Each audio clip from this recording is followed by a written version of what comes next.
Hello students of class third, welcome to your Hindi class. Students, मैंने आपको part 2 तक complete करा दिया है। आई होप आप सभी बच्चों ने कंप्लीट कर लिया होगा। चलिए आज हम हिंदी व्याकरण हिंदी सेकंड का पार्ट 3 पढ़ेंगे। पार्ट का नाम है शब्द तथा वाक्य। चलिए पढ़ते हैं। यह है आपका मोर, ठीक है। शब्द पढ़ेंगे पहले। ये मोर, ठीक है, ये आपका पूरा शब्द है। देखेंगे किन किन वर्णों से मिलकर बना है। म प्लस ओ प्लस र प्लस अ, मोर। यानी कि इसमें कितने वर्ण हैं? 1 2 3 4, ये 4 वर्णों से मिलकर बना है। ये आपका पूरा शब्द है, ठीक है। जो वर्णों से मिलकर बनता है उसे क्या कहते हैं? शब्द कहते हैं। यह आपकी कार, क आ र अ, यानी कि इसमें भी कितने वर्ण हैं? 4 वर्ण हैं। तब आपका कार बनता है, यानी कि पूरा शब्द बनता है। वर्णों के योग से क्या बनता है? आपका शब्द बनता है। यह है आपकी कोयल, क ओ प्लस य प्लस अ प्लस ल प्लस अ, यानी कि कोयल। देखो बेटा, जिसमें मात्रा है उसमें तो मात्रा लगेगी, यानी कि ओ। जिसमें कोई भी मात्रा नहीं है, जैसे कि आपकी ल और य है, उसमें भी अ आपका ऐड होता है, ठीक है। वे आपका खाली नहीं होता है कि आप य उसमें कोई वर्ण नहीं है, नहीं, इसमें भी एक वर्ण और ऐड हुआ है। कौन सा? अ। प्रत्येक वर्ण में आपका, प्रत्येक व्यंजन में आपका एक वर्ण और ऐड होता है। क्या होता है? वो होता है अ की कोई मात्रा नहीं होती, वो उसी में ऑलरेडी ऐड होता है, ठीक है। हलंत लगाकर हम उसे शो करते हैं, प्लस आ, ये पूरा आपका ल बनता है, ठीक है। चलिए अब आता है आपका कुत्ता। क में ऊ की मात्रा है, यहाँ पर अधत है। जब आपका आधा कोई लेटर होता है उस पर आप हलंत लगाते हैं, ठीक है। यानी कि अगर कोई हलंत वाला वर्ड है वो आपका हाफ होता है, उसमें अ मिलाने के बाद वो कंप्लीट होता है। फिर आपका आता है ता, यानी कि त में आ की मात्रा लगानी है, कुत्ता। ऊपर 4 चित्र हैं, सभी के अलग अलग नाम हैं। प्रत्येक नाम 2 से अधिक वर्णों के योग से बना है। मोर शब्द 4 वर्णों से मिलकर बना है। कार शब्द 4 वर्णों से मिलकर बना है। कोयल शब्द 6 वर्णों से बना है तथा कुत्ता शब्द 5 वर्णों से मिलकर बना है। इस प्रकार हम कह सकते हैं कि वर्णों के योग से शब्द बनता है। किससे बनता है शब्द? वर्णों के योग से। अब पढ़ेंगे हम शब्द के भेद। शब्द के मुख्यतः 2 प्रकार होते हैं, सार्थक शब्द और निरर्थक शब्द। फर्स्ट है आपका सार्थक शब्द, वर्णों से मिलकर बने वे शब्द जो कोई ना कोई अर्थ प्रकट हो, जिनका कोई ना कोई अर्थ प्रकट हो, सार्थक शब्द कहलाते हैं। जैसे खाना, किताब, घर, फल, दुकान आदि। इन शब्दों का कोई ना कोई अर्थ है, ये आपके सार्थक शब्द हैं। सेकंड है आपका निरर्थक शब्द, वर्णों से मिलकर बने वे शब्द जिनका कोई उपयुक्त अर्थ नहीं होता, निरर्थक शब्द कहलाते हैं। जैसे वाना, विताब, ठर, बल, दुकान आदि। यानी कि देखिए, ये कोई चीज़ होती है, ये बताओ वाना क्या होता है? कुछ नहीं होता है, इसका कोई अर्थ नहीं है। विताब भी कुछ नहीं होता है। तो जिसका कोई अर्थ नहीं है वे आपके निरर्थक शब्द होते हैं, और जिसका अर्थ होता है वे आपके सार्थक शब्द होते हैं। ऐसे ही आपका होता है वाक्य, ठीक है। वाक्य पढ़ते हैं। देखिए, वर्णों से मिलकर क्या बनता है? शब्द बनता है, और शब्दों से मिलकर क्या बनता है? पूरा आपका वाक्य बनता है। राम स्कूल जा रहा है, इसमें देखिए ये भी शब्द है, ये भी शब्द, ये भी शब्द, ये जब ये सारे शब्द एक साथ मिले क्या बन गया? आपका वाक्य बन गया। राम प्लस स्कूल प्लस जा प्लस रहा प्लस है, इसमें कुल शब्द आपके 5 है। गाय हरी घास खा रही है, गाय प्लस हरी प्लस घास प्लस खा प्लस रही प्लस है, इसमें कितने शब्द हैं? 6 शब्द हैं, ठीक है। यानी कि आपके जो वाक्य है वो कैसे बनता है? शब्दों से मिलकर। ऊपर दिए गए चित्रों के नीचे कुछ शब्द समूह हैं। पहला 5 शब्दों का समूह है, दूसरा 6 शब्दों का समूह है। ये शब्द समूह ही वाक्य कहलाते हैं।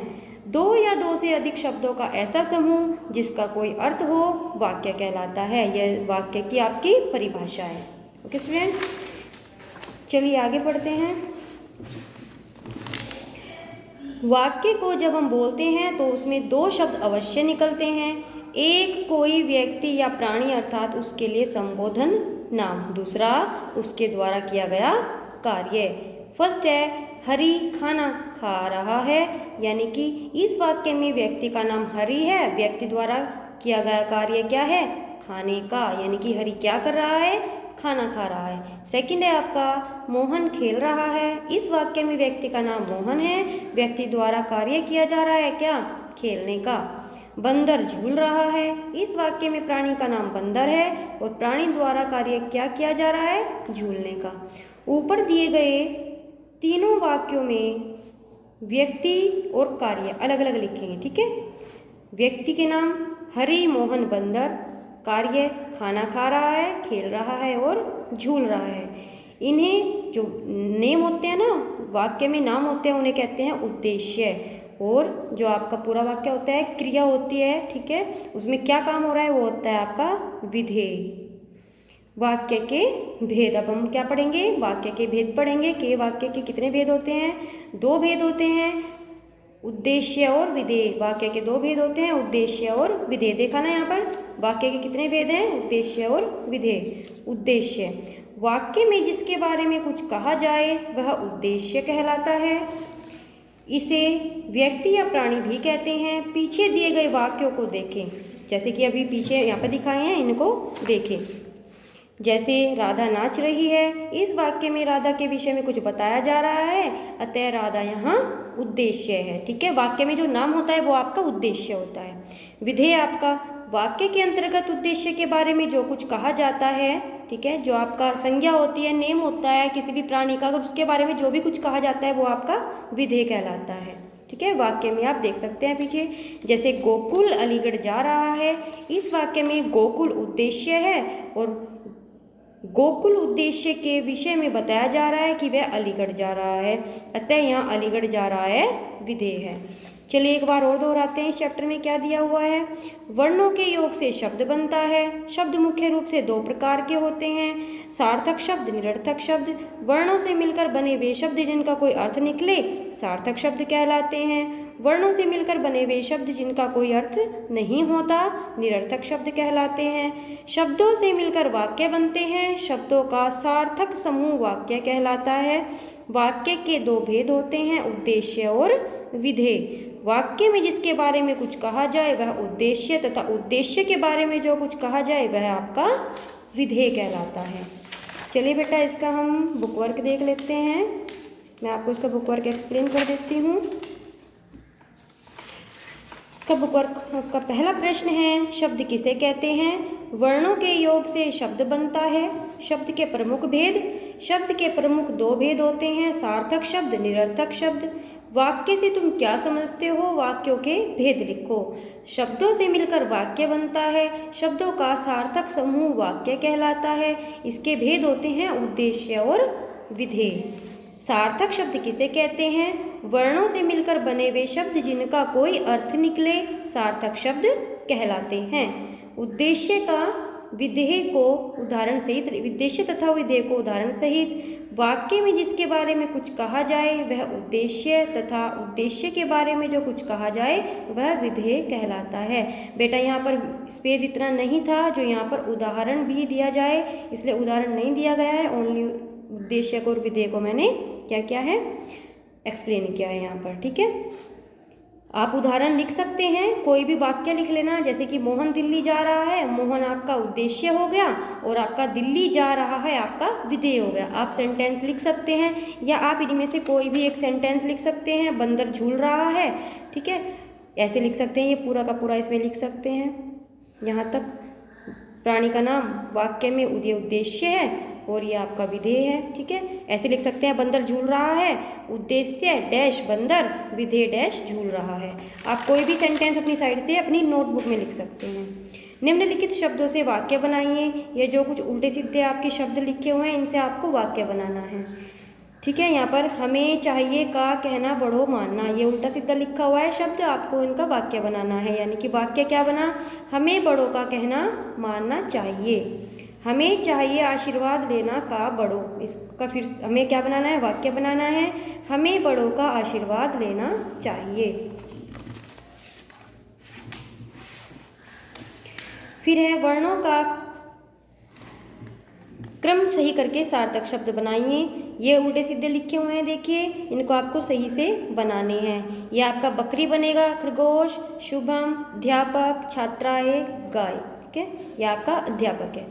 वाक्यों के शब्दों का कर्म सही करके पुनः लिखिए। आपको क्रम क्या करना है, इसका सही करना है। रहा मोर है नाच, यानी कि मोर नाच रहा है, इसका सही क्रम क्या होगा, इसका सही क्रम होगा मोर नाच रहा है। जाऊंगा कल दिल्ली में, मैं कल दिल्ली जाऊंगा, सही क्रम में लिखना है। सो बच्चा था रहा पर घर, घर पर बच्चा सो रहा था। है गई मौसी बाजार, मौसी बाजार गई है। ठीक है, इसको हम सही क्रम में लिखेंगे। सार्थक शब्दों पर आपको निशान लगाना है राइट का। ये देखिए, वकील पर लगाना है, दुकान, साइकिल, कपड़ा, वस्त्र, बाकी आपके क्या है, निरर्थक शब्द हैं। ठीक है, तो यहाँ पर बुक वर्क कंप्लीट होता है बेटा। अब हम इसका क्या पढ़ेंगे, कॉपी वर्क पढ़ेंगे। देखते हैं इसमें कौन कौन से क्वेश्चन हैं। कॉपी वर्क को भी मैंने इसी वीडियो में एक्सप्लेन किया है। सबसे पहले हम चैप्टर का नेम लिखेंगे, शब्द तथा वाक्य, पार्ट नंबर, पार्ट नेम। प्रश्न 1, शब्द किसे कहते हैं? वर्णों के योग से शब्द बनता है। वाक्य किसे कहते हैं? दो या दो से अधिक शब्दों का ऐसा समूह जिसका कोई अर्थ हो वाक्य कहलाता है। प्रश्न 3, निरर्थक शब्द किसे कहते हैं? वर्णों से मिलकर बने वे शब्द जिनका कोई उपयुक्त अर्थ नहीं होता निरर्थक शब्द कहलाते हैं, जैसे वाना, विताब आदि। प्रश्न 4, शब्द के कितने भेद होते हैं? नाम लिखो। शब्द के 2 भेद होते हैं, सार्थक शब्द, निरर्थक शब्द। वाक्य के कितने भेद होते हैं? नाम लिखो। वाक्य के 2 भेद होते हैं, उद्देश्य, विधेय। तो बच्चों, यहाँ पर आपका पार्ट 3 भी पूरा होता है। आप सभी को इस चैप्टर को अच्छे से रीड करना है, बुक वर्क फिल करना है और अपना नोटबुक का वर्क नोटबुक में लिखना है अच्छे से, नीट एंड क्लीन राइटिंग में। और उसके बाद याद करना है इस वर्क को और अपनी रिटन प्रैक्टिस करनी है। Thank you and have a good day.